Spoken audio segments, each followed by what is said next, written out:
মীন রাশির সেপ্টেম্বর 2025 ব্যয় বৃদ্ধির মাস হবে ও দুটি ক্ষেত্রে বিশাল উন্নতি। এক, অর্থপ্রাপ্তি। দুই, কর্মে সমস্যার সমাধান। এই দুটি ক্ষেত্রে মীন রাশির জাতক জাতিকাদের সেপ্টেম্বর মাস উল্লেখযোগ্য। বিশেষত 15 থেকে 30 সেপ্টেম্বর, এই সেপ্টেম্বরের কটা দিনই মীন রাশির শুভ। তাই আমরা ঠিক এমন সময় মীন রাশির যে বক্তব্যটি তুলে ধরছি, রাশিফল, সেটি সাধারণত এই একদম মাসের মিডলে, অর্থাৎ যে সময় মীন রাশির জাতক জাতিকাদের শুভ দুটোই ট্রানজিট ঘটেছে এবং অত্যন্ত মানসিক দিক থেকে শান্তির একটি সময় অবশ্যই এসেছে। এই কারণে আমরা বারবার মীন রাশিকে বলছি, আপনারা চিন্তা করবেন না। আপনাদের সবচাইতে গুরুত্বপূর্ণ যে গ্রহ, যে আপনাদের সবচাইতে বেশি উপকার করছে, সেই গ্রহগুলির অবস্থান বর্তমানে শুভ। আমরা ট্রানজিট দেখলেই বুঝতে পারব। মীন রাশিতে শনিদেব নিজে রয়েছেন। শনিদেব যখন বৃহস্পতির ক্ষেত্রে বা বৃহস্পতি যখন শনির ক্ষেত্রে বা উভয়েই বৃহস্পতি শনি যখন একত্রে থাকে, তখন উভয় গ্রহের মধ্যেই কোনো রকম অশুভ ফল প্রদান করে না সেই সকল রাশিদের যাদের মীন রাশির বন্ধু ও মীন রাশির নিজের, অর্থাৎ বৃহস্পতির সঙ্গে শনির কোনো রকম শত্রুতার সম্পর্ক নেই, বরঞ্চ নিজভঙ্গ রাজযোগ তৈরি হয়। এবার আমরা আসব ট্রানজিটে,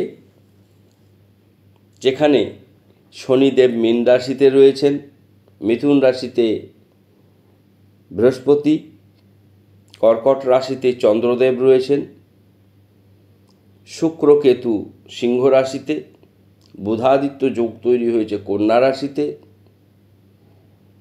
তুলা রাশিতে মঙ্গল রয়েছে, রাহু রয়েছে কুম্ভ রাশিতে। বিশেষভাবে উল্লেখযোগ্য বুধাদিত্য যোগ সপ্তমে তৈরি হয়েছে, ষষ্ঠে শুক্রকেতু, পঞ্চমে চন্দ্র, চতুর্থে বৃহস্পতি। এই গ্রহদের অবস্থান থেকে একটি জিনিস খুব পরিষ্কার, যে মীন রাশির ব্যয় বৃদ্ধি ছাড়া অন্যান্য ক্ষেত্রে খুব একটি বিশেষ ক্ষয়ক্ষতি হওয়ার সম্ভাবনা নেই। আমরা গোচর বললাম, শুভ যোগের মধ্যে বুধাদিত্য যোগ একটি বিশেষ গুরুত্বপূর্ণ শুভ যোগ।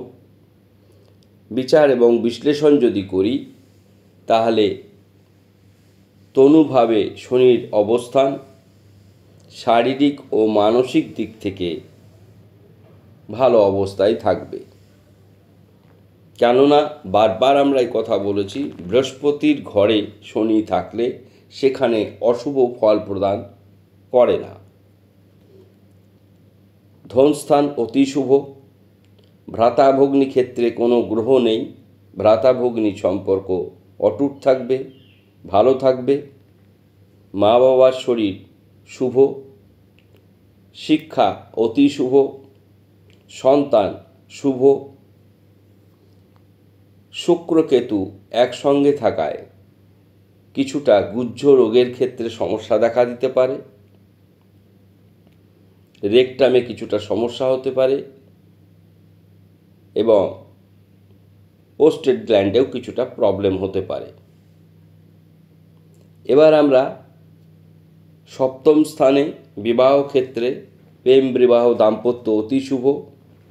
যারা মাঙ্গলিক জন্মকুণ্ডলিতে রয়েছে বা মঙ্গল যেহেতু অষ্টমে থাকায় উগ্র মাঙ্গলিক দোষ সূচিত হয়েছে, মঙ্গল একটি রাশিতে 45 দিন থাকে এমতো অবস্থায় যারা বিবাহে অংশগ্রহণ করতে চান, মাঙ্গলিক দোষ জন্মকুণ্ডলিতে থাকলে সেটি কাটিয়ে নেবেন।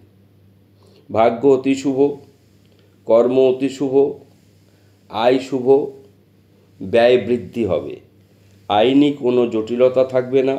নেশাদ্রব্য থেকে সাবধান হবেন, কারণ শুক্রকেতু ষষ্ঠ স্থানে রয়েছে। এবার আমরা আসব ব্যয় বৃদ্ধির জন্য বিশেষ যে প্রতিকার, সেই প্রতিকার।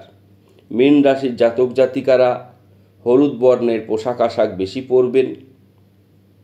লাল, হলুদ, সবুজ, সাদা এই সমস্ত পোশাকগুলি বেশি পরবেন।